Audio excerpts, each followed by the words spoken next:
Happy father's day daddy. ఈరోజు నాన్నల దినోత్సవం కాబట్టి మా నాన్న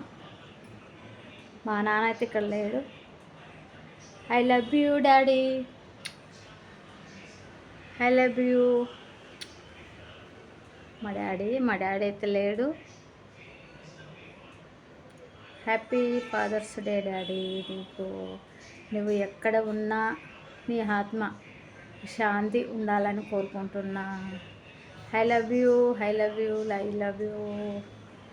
మా డాడీ మాకేమన్నా ఆపత్తి కలుగుతుంది అంటే మాకు రైట్ కన్ను కొట్టుకుంటుంది అంటే మా డాడీ మాకు సిగ్నల్ ఇస్తున్నాడని అర్థం. మేమందరికి ఫోన్ చేసుకొని అందరం జాగ్రత్త ఉండాలని అందరం చెప్పుకుంటాం. మేము మా నాన్నకు 3 కొడుకులు 3 బిడ్డలు. మా నాన్న మాకు అందరికి జన్మనిచ్చి మా నాన్న అయితే లేడు. I love you, I love you daddy. చాలా అందగాడు మా డాడీ.